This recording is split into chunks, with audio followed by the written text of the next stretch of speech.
kami dari kelompok 1 akan mempresentasikan hasil diskusi kami mengenai kembalinya bangsa Israel dari pembuangan di Babilonia.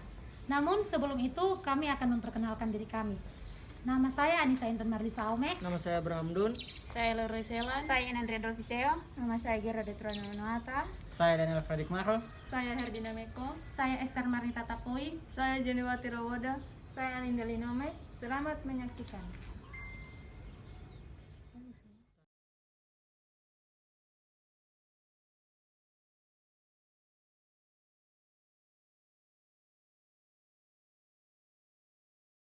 Raja-raja Babilonia. Yang pertama yaitu Nabukadnezar II yang pada tahun 604 sampai 562 sebelum Masehi. Yang kedua Evil-Merodak yaitu pada tahun 562 sampai 560 sebelum Masehi. Yang ketiga Nergal-Sarezer dari tahun 560 sampai 566 sebelum Masehi. Yang keempat Labasi-Marduk dari tahun 556 sebelum Masehi, dan yang terakhir Nabonidus dari tahun 556 sampai 539 sebelum Masehi. Yang kedua yaitu raja-raja dari Persia. Yang pertama yaitu Raja Kores dari tahun 538 sampai 530 sebelum Masehi. Yang kedua Kambuses dari tahun 530 sampai 522 sebelum Masehi, dan yang terakhir yaitu Darius I dari tahun 522 sampai 486 sebelum Masehi. Peristiwa-peristiwa yang terjadi. Yang pertama penaklukan Yerusalem itu pada tahun 597 sebelum Masehi dan pada tahun 586 sebelum Masehi. Yang kedua Persia menaklukkan Babilonia yaitu pada tahun 539 sebelum Masehi. Orang-orang Yahudi kembali dari Babel yaitu pada tahun 538 sebelum Masehi. Kemudian Persia menaklukkan Mesir pada tahun 525 sebelum Masehi, dan pembangunan kembali Bait Suci pada tahun 520 sampai 515 sebelum Masehi. Ada dua peristiwa kembalinya orang Israel dari pembuangan. Peristiwa pertama adalah kembalinya orang Israel ke Palestina pada akhir abad 6 sebelum Masehi, segera setelah Cyrus menaklukkan Babilonia. Mereka kembali ke Palestina lalu membangun kembali Bait Allah. Peristiwa yang pertama ini dituturkan dalam kitab Nabi Hagai dan Sakaria 1-8. Nabi Hagai dan Sakaria sangat menaruh perhatian kepada pembangunan kembali Bait Allah. Kitab mereka nampaknya ditulis segera setelah pembangunan kembali Bait Allah, dan demikian juga setelah peristiwa pertama kembalinya orang Israel dari Babilonia. Bukti lain dari peristiwa pertama ialah Ezra 1-6. Peristiwa kedua kembalinya orang Israel dari pembuangan Babilonia terjadi pada pertengahan abad 5 sebelum Masehi, yaitu kira-kira 150 tahun kemudian dari peristiwa pertama. Bukti mengenai peristiwa ini terdapat dalam Ezra 7-10, masih nampak agak kacau dalam penuturannya tentang peristiwa kedua itu. Tetapi Nehemia sangat baik karena kitab ini berisi riwayat Nehemia sendiri dan tulisan dalam bentuk yang menyerupai autobiografi. Sumber-sumber lain yang secara tidak langsung menjadi bukti peristiwa kedua itu adalah kitab Yunus, Kidung Agung, Trito Yesaya yang terdapat dalam Yesaya 55-66. Raja yang langsung berhubungan dengan peristiwa kembalinya orang Israel dari pembuangan Babilonia ke Palestina adalah Raja Cyrus. Cyruslah yang mendirikan Kekaisaran Persia. Ia menaklukkan Babilonia pada tahun 538 sebelum Masehi dan segera mengizinkan orang-orang Israel untuk kembali ke Palestina. Cyrus diganti oleh Darius I pada tahun 522 sampai 486 sebelum Masehi dengan cara kekerasan. Darius adalah orang yang kuat pada zaman pemerintahannya itu. Bait Allah di Yerusalem dibangun kembali. Kemudian muncullah Artaxerxes I pada tahun 465 sampai 424 sebelum Masehi. Pada zaman pemerintahannya itu Nehemia pergi ke Yerusalem, sedangkan Ezra pergi ke Yerusalem mungkin pada zaman Artaxerxes I atau mungkin pada zaman Artaxerxes II. Pada masa kekaisaran Persia itu, bahasa Aram diberlakukan sebagai bahasa pergaulan atau umum. Bahasa Arab itu segera menjadi berlaku di daerah Syria dan Palestina. Segera setelah zaman Ezra, bahasa Ibrani mulai tidak terpakai secara umum dan hanya menjadi bahasa golongan yang mati sampai Perang Dunia pada tahun 940-an yang lalu. Ada beberapa kitab dalam Perjanjian Lama yang mengandung kata-kata dan kalimat-kalimat bahasa Aram. Pernyataan ini menunjukkan bahwa bagian atau kitab yang bersangkutan ditulis dan disunting pada zaman Kekaisaran Persia itu. Keberhasilan dalam bidang politik, militer, dan kebudayaan Persia tidaklah lengkap tanpa keberhasilan bidang agama. Agama Persia adalah agama Zoroaster yang mulai muncul pada abad 6 sebelum Masehi. Agama ini bersifat politheistis dengan dua dewa utama, yaitu Ahura Mazda atau dewa kebaikan dan Ahriman atau dewa kejahatan. Kristen, kitab Esra dan Nehemia ditempatkan dalam kumpulan kitab sejarah yang kedua sesudah kitab pertama sampai 2 Tawarik. Sedangkan dalam kanon Ibrani, kitab-kitab itu termasuk dalam bagian ketiga dan ditempatkan sebelum kitab Tawarik, meskipun secara kronologis isinya merupakan lanjutan kitab Tawarik itu. Catatan tentang jumlah ayat yang biasanya dicantumkan oleh ahli Masora tidak ditemukan pada akhir kitab Esra. Catatan tersebut terdapat pada akhir kitab Nehemia dan merupakan jumlah ayat untuk kedua kitab itu. Lagi pula, ayat tengah yang dicatat adalah ayat tengah kitab Esra sampai Nehemia. Isinya juga mendukung hal lain karena catatan-catatan pribadi Esra dimulai dalam Esra pasal 7 sampai 10 dan dilengkapi dalam Nehemia pasal 8 sampai 10. Dalam Alkitab Ibrani, pembagian kitab Esra sampai Nehemia ke dalam dua kitab baru dilakukan pada abad ke-15 Masehi dan tampaknya bermula dari lingkungan Kristen. Mungkin catatan-catatan pribadi Nehemia pasal 1 sampai 7 dan 11 sampai 13 pada mulanya beredar sebagai kumpulan tersendiri sebelum dimasukkan ke dalam kitab Esra sampai Nehemia.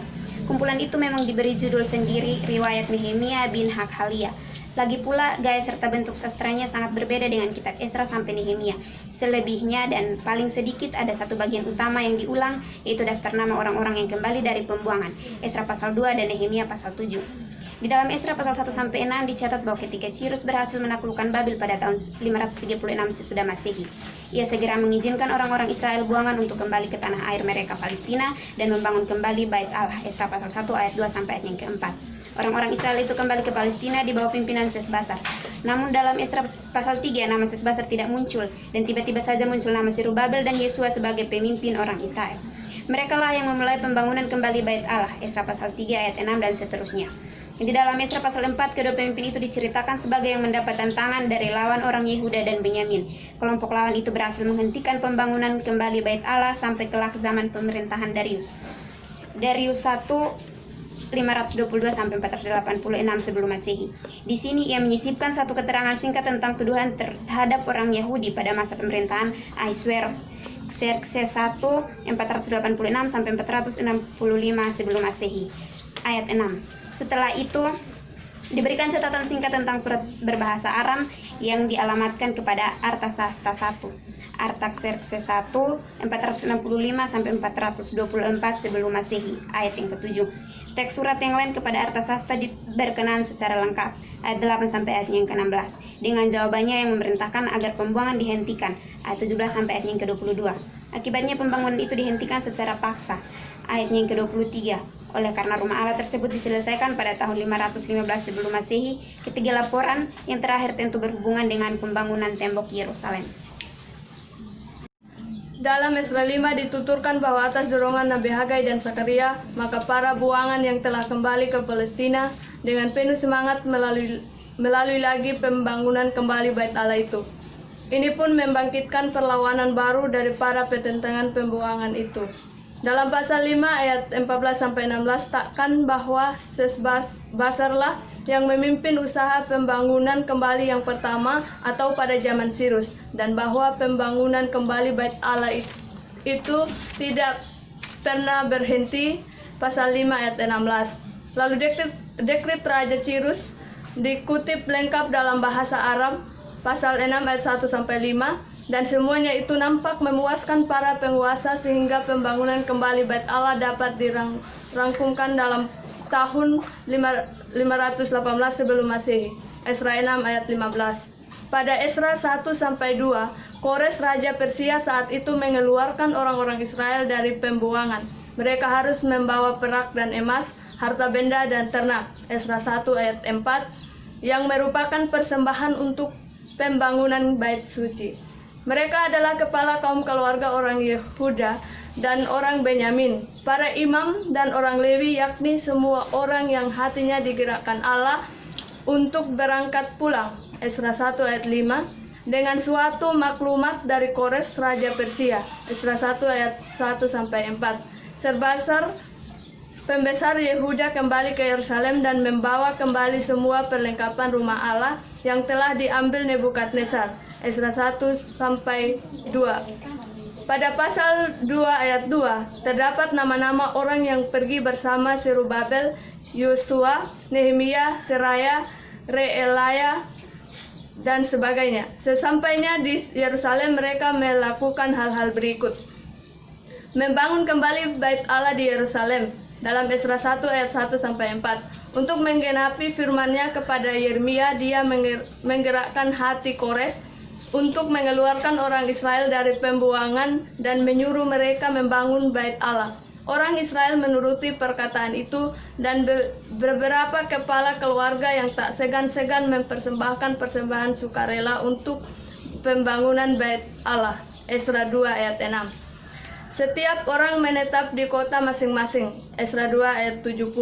Setelah kembali dari pembuangan, mereka kembali pada kota-kota mereka, membangun kembali relasi dengan sesama. Esra adalah seorang Yehudi yang tinggal di Persia, yaitu tempat dia diangkat sebagai seorang pegawai tinggi Raja Persia. Artaxerxes I Longimanus tahun 465 sampai 424. Dia adalah seorang imam yang berasal dari kaum Harun. Gelarnya yang resmi adalah imam dan ahli Taurat Allah semesta langit. Esra 7 ayat 12 dan pasal yang ke-21. Dia diutus ke Yerusalem untuk memeriksa dan memperbaiki keadaan di Yerusalem dan Yehuda dengan berpedoman pada hukum Allah. Sewaktu dia tiba di Yerusalem, dia dikonfrontir atau diperhadapkan dengan perkawinan-perkawinan campuran. Karena itu dia mengambil tindakan melarang perkawinan-perkawinan tersebut, dan dengan politiknya ini dia memperkuat isolemen atau pemencilan bangsa Yehuda. Maka diperkirakan Esra datang ke Yerusalem pada tahun 458 sebelum Masehi dan pada tahun ke-37 masa pemerintahan Artasasta I, tempatnya tahun 428 sebelum Masehi. Pada tahun 428 sebelum Masehi ini belum bisa diterima karena menyangkut perubahan teks Perjanjian Lama. Ada juga pendapat yang ketiga, yaitu pada tahun 398 sebelum Masehi, namun pendapat ini juga belum bisa dipastikan oleh para ahli saat itu. Yang berikut Yesaya 34 sampai 35. Kitab Yesaya terbagi dalam 3 bagian utama, yaitu pasal 1 sampai 29 yang berasal dari seorang nabi yang bekerja pada masa Raja Yotam, Ahaz dan Hizkia. Jadi kira-kira tahun 740 sampai 790 sebelum Masehi. Bagian yang kedua yaitu Deutero Yesaya ditulis pada masa pembuangan di Babylon, dan Trito Yesaya ditulis sesudah masa pembuangan di Babylon. Yesaya pasal 34 sampai 35 adalah suatu tulisan apokaliptis mengenai jatuhnya Edom dan keselamatan Israel yang berasal dari zaman sesudah masa pembuangan di Babylon.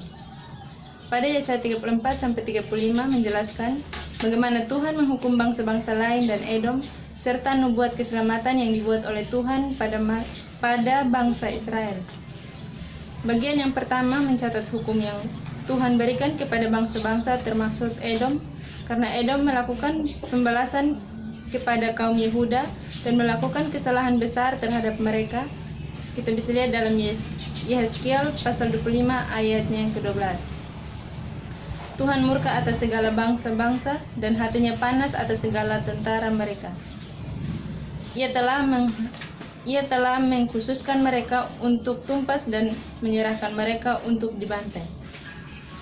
Tuhan juga memberitahukan begitu beratnya hukum yang akan diterima oleh bangsa-bangsa termasuk Edom. Sungai-sungai di Edom akan berubah menjadi ter dan tanahnya akan menjadi belerang. Negeri itu akan menjadi runtuh, burung-burung akan mendudukinya, jin-jin akan diam di dalamnya, dan segala duri-duri akan tumbuh di dalamnya sehingga menjadi tempat segala macam binatang buas. Bagian yang kedua menjelaskan keselamatan yang dibuat oleh Tuhan kepada bangsa Israel yang berada di pembuangan. Pembuangan yang dialami bangsa Israel atas pelanggaran mereka, pada akhirnya mereka diselamatkan oleh Tuhan. Begitu besar sukacita bangsa Israel yang digambarkan oleh Yesaya.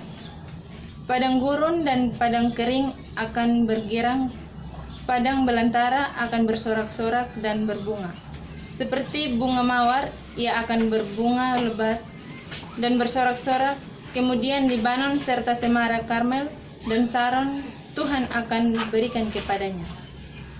Yesaya juga berkata kepada orang yang tawar hati bahwa kuatkanlah tangan yang lemah lesu dan teguhkanlah lutut yang goyah, serta kuatkanlah hati, jangan takut. Allah akan datang dengan pembalasan dan dengan ganjaran, Ia akan datang menyelamatkan. Pada waktu itu juga mata orang buta akan dicelikan dan telinga orang tuli dibuka. Pada waktu itu orang lumpuh akan melompat dan mulut orang bisu akan bersorak-sorai. Deutero Yesaya hidup pada masa pembuangan di Babylon, kira-kira tahun 540 sebelum Masehi. Masa pembuangan di Babylon adalah periode yang penting sekali bagi bangsa Yehuda, baik di bidang kemasyarakatan maupun keagamaan. Kira-kira 20% dari penduduk Yehuda diangkut tertawan ke Babylon. Di antaranya juga Nabi Yeskiel yang telah dibawa ke sana tahun 597 sebelum Masehi. Pada masa itu, muncul nubuat Nabi Deutero Yesaya yang terdapat pada pasal 40 sampai dengan pasal yang ke-55 kitab Yesaya. Selama masa pembuangan di Babylon, Nabi Israel mengalami perubahan besar. Meskipun peristiwa pembuangan itu sendiri merupakan bukti kebenaran nubuat nabi-nabi Israel, namun sebagai suatu gerakan, maka kenabian itu sendiri sudah hampir hilang. Nabi Yeskiel dan Deutero Yesaya sajalah yang boleh disebut sebagai dua orang tokoh nabi besar yang terakhir. Kitab Deutero Yesaya ini ditulis oleh seorang nabi, namun tidak diketahui siapa nabi yang menulis kitab ini. Jadi, Deutero Yesaya bukanlah seorang nabi, melainkan yang menulisnya adalah seorang nabi. Dengan munculnya kedua nabi itu, maka gerakan kenabian Israel benar-benar berubah menjadi suatu sejarah kesastraan.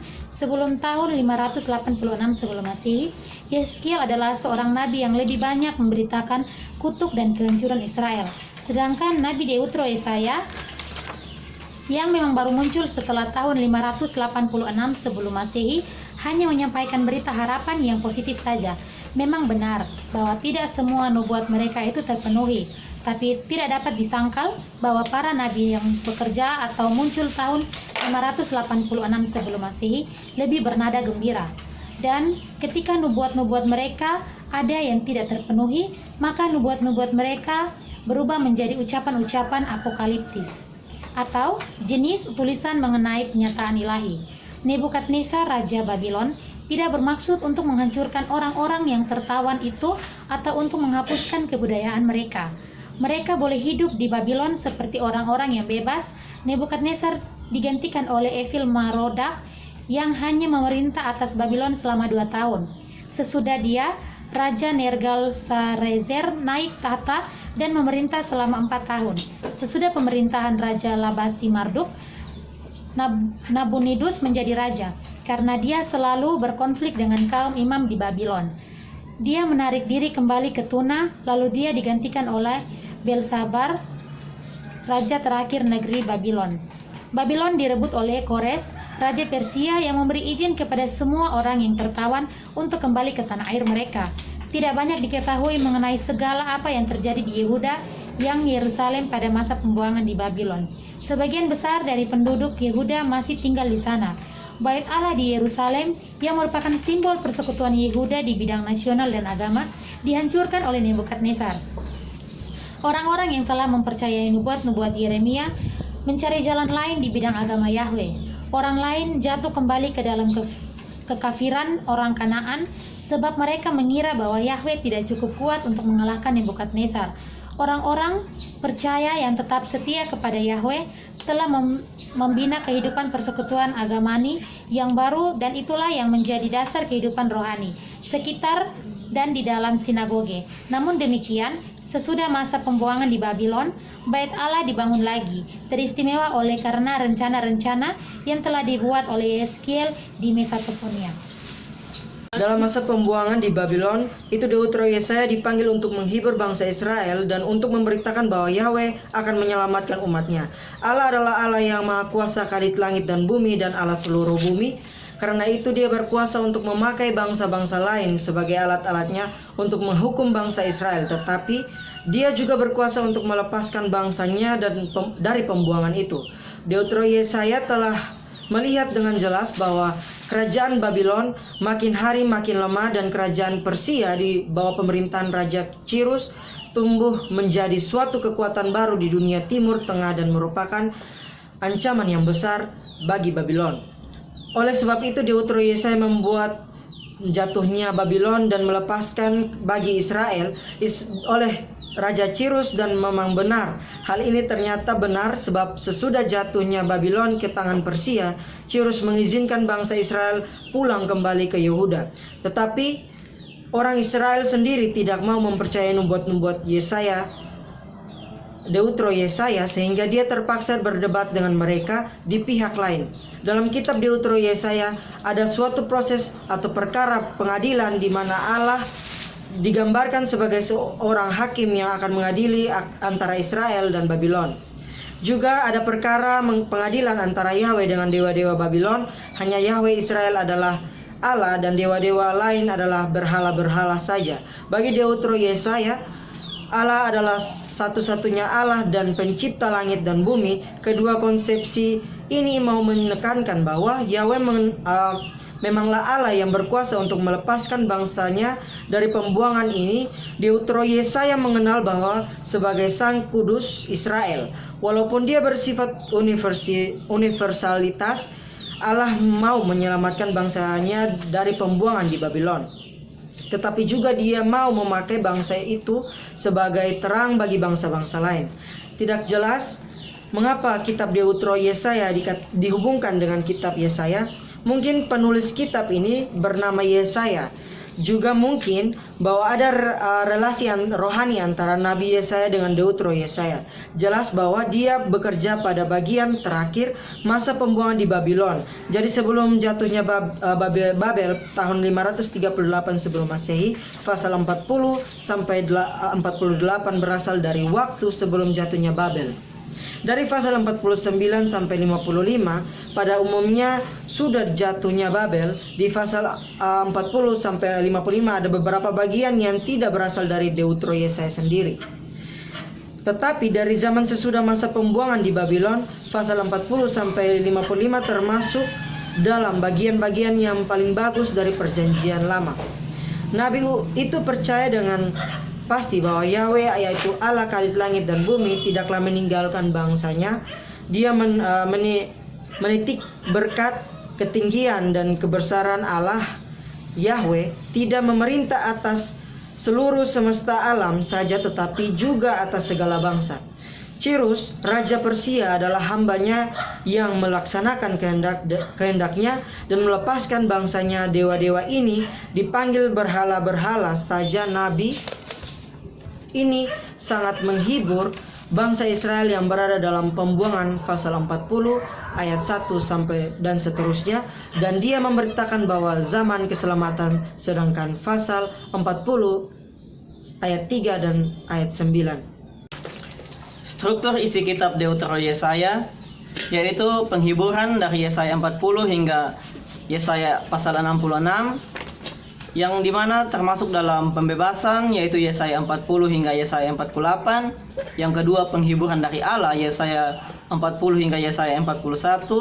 Hamba Allah Yesaya pasal 42. Allah Sang Penebus dalam Yesaya pasal 43. Polemik terhadap berhala Yesaya 44. Penghukuman atas Babel dalam Yesaya 46 hingga Yesaya pasalnya yang ke-47. Hardikan atas kurangnya iman Israel dalam Yesaya pasal 48, penebusan dalam Yesaya pasal 49 hingga pasalnya yang ke-59.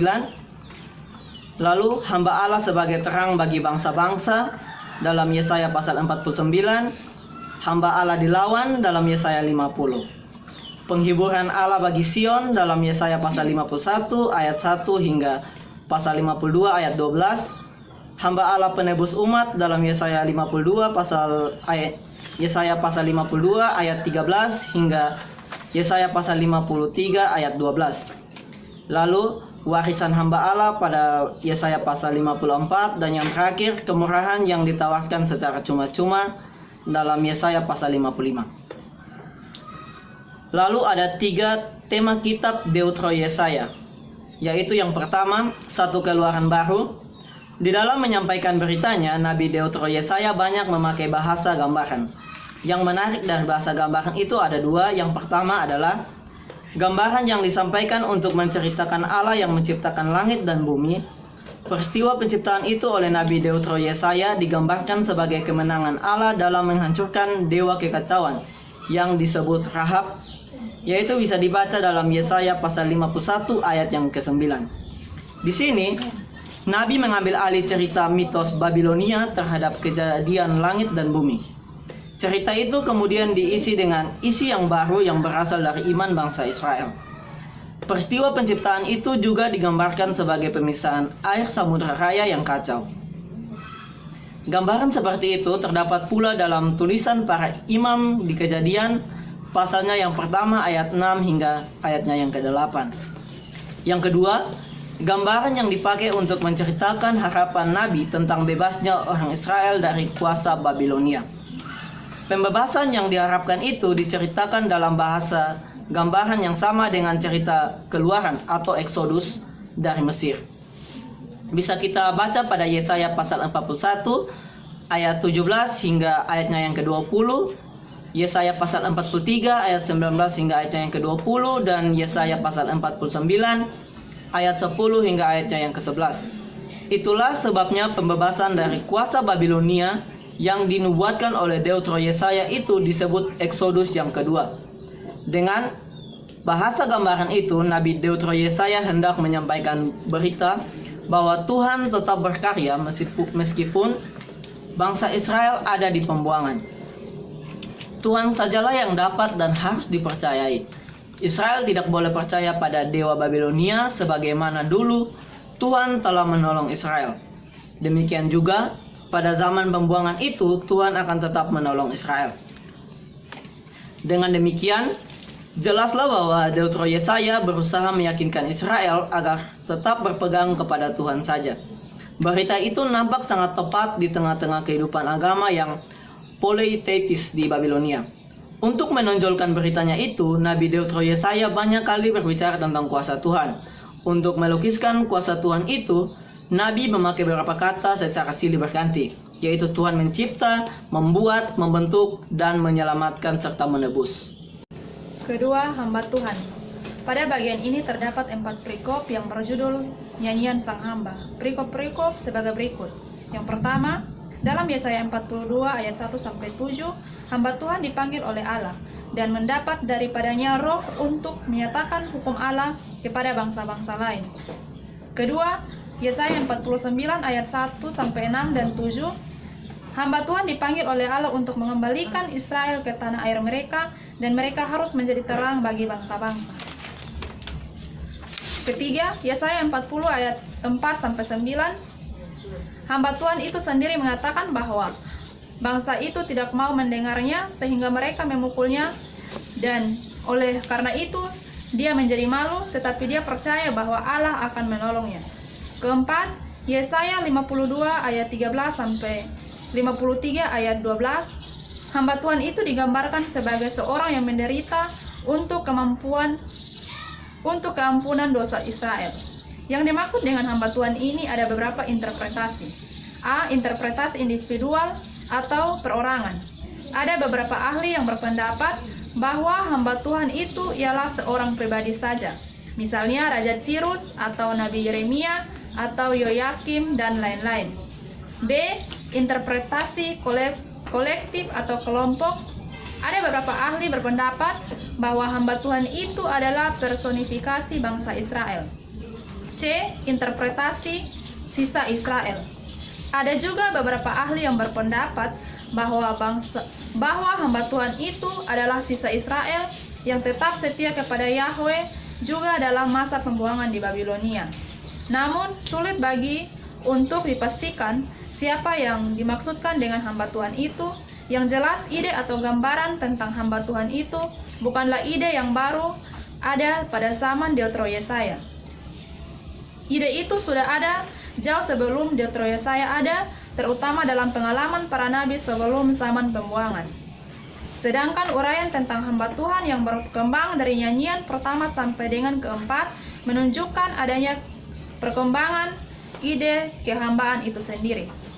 Di sini Deutero Yesaya rupanya tidak berminat untuk mempersoalkan siapa hamba yang dimaksud.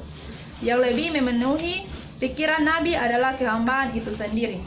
Ada kehambaan seperti itu adalah hasil perenungan nabi tentang bangsa Israel dan dirinya sendiri yang sedang ada di pembuangan Babel dan yang mempercayainya sebagai bagian dari pemberlakuan kehendak dan karya Tuhan yang mencangkup orang lain dan bangsa-bangsa. Itulah sebabnya maka hamba di sini bukan sembarang hamba melainkan hamba Tuhan. Ialah monoteisme. Pasal-pasal dalam kitab Deutero Yesaya memuat tentang teologi monoteis, kepercayaan kepada satu Allah sebagai Tuhan berhadapan dengan ilah-ilah sebagai berhala. Dalam kitab Deutero Yesaya tersebut, monoteisme didasarkan pada A. Allah pencipta berhadapan dengan ilah-ilah lain sebagai berhala. Yesaya pasal 40 ayat 23 sampai 32. Memuat tentang Tuhan yang tidak terbandingi dalam hikmat, otoritas dan kuasa. Sebagai pencipta, Tuhan tidak membutuhkan bimbingan maupun pengajaran.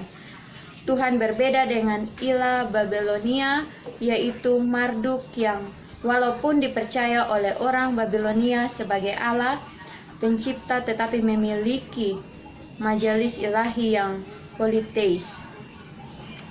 Yang kedua, bagian B, Allah yang berkuasa atas sejarah. Terdapat dalam Yesaya 40 ayatnya yang ke-22, memuat tentang Tuhan yang berkuasa atas bulatan bumi.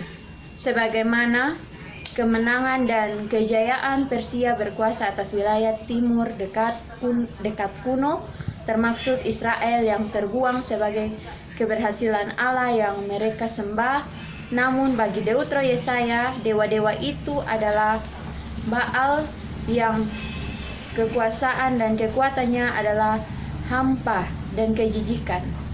Yesaya 41 ayat 24 dan 29. Karena semua peristiwa sejarah yang dialami bangsa Israel dipercaya sebagai campur tangan Tuhan dalam sejarah, dan Tuhan yang sama akan bertindak memulihkan Israel karena hanya Tuhanlah Allah atas bumi. Dalam kitab Deutero Yesaya diformulasi dalam retorika perbandingan. Rumusan retorika perbandingan tampak dalam teks yang menetapkan bahwa Tuhan adalah Allah yang tidak terbandingi. Jadi, dengan siapa hendak kamu samakan Allah, dan apa yang kamu anggap serupa dengan Dia? Patungkah?